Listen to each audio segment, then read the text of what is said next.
Hello, everyone. The recording from class did not work out, so I thought I would briefly re-record some of the content we covered on Thursday and Friday last week in case you missed class or needed to review.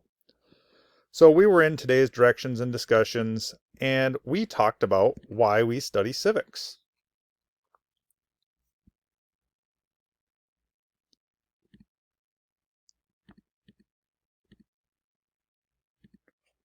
So we talked about the definition of civics. The dictionary will define civics as the study of the rights and their duties of citizenship. Miss Kerber and I each put our own definitions in there. Mine is civics is the study of government, its roles and interact and how we interact. So really thinking about the government, how we interact with it, how it impacts us, how we impact our government. That's really what we're talking about when we're talking about civics. In class, then we watched this video over here, and this video is available for you to go back and watch at any time if you would like.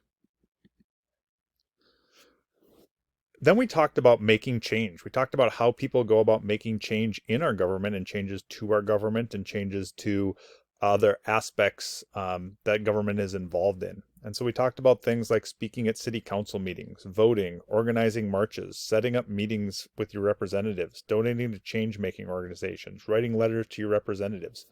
All of these are ways that people go about involving themselves in our government. There are lots of others, but these are just some of the ways you might have seen or you might have been involved in on your own already.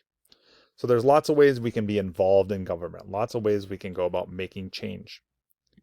We then watched this gentleman. He talks about a change that he wanted to see. Not a super significant change, but just an example of somebody going about making change. So again, this video is available for you if you'd like to go back and watch. And then we discussed just ways students have seen others be civically engaged. From there, we switched gears a little bit and we talked about why do we even have government at all? And there's this philosophy called the state of nature.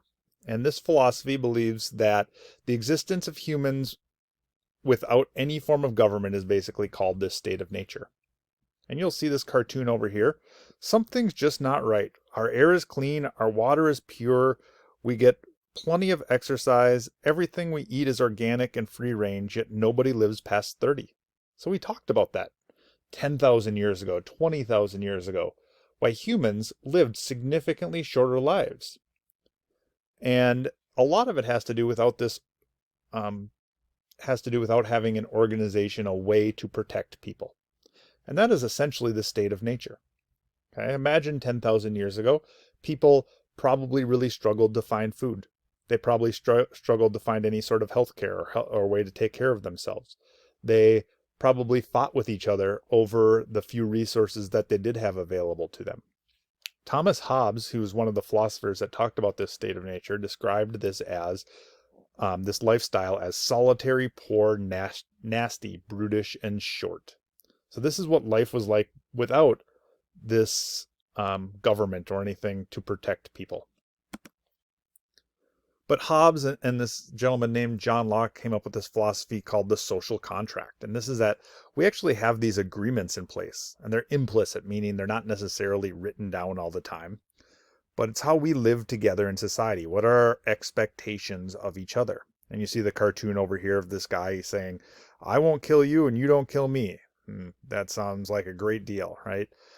That's kind of what the social contract is, that there is a government in place to ensure that we are protected. The government's job is to protect us and to take care of us. Okay? And that we as people, in order to get that protection, have to give up some rights. We have to give up some freedoms. So we don't have the ability to just go take whatever we want, whenever we want. That's not a right we have anymore because we are under this umbrella of government. Okay? Prior to that, I could have gone over to my neighbors and taken whatever, and there were no laws to protect my neighbor against that sort of invasion. And then we talked about social contracts in other places, like in your family. Social contracts exist in lots of places. They exist in families, in community groups, and in school. So we went forward and talked about our social contract in school, and we created a social contract for our classroom. And you'll find this social contract on the very first slide of, or not the very first slide, but the very first page of my Canvas now. So you can go look at what is our agreements as a class. What do we expect and what do we want to get out of this class? It's essentially what we created together. That ultimately, so I'm going to go back to the first page here. That ultimately, as we look here, we went through that slideshow. We talked about why we study civics and government. We created that social contract together, and then we completed this exit ticket. So you can go back and complete this exit ticket if you'd like. It just reflects on, is there other things that you needed to learn today? And does the social contract make sense to you? Does it make sense that our classroom social contract makes sense? And again, on the first page of our Canvas course, you'll see our social contract right here. Please let me know if you have any questions. Thanks.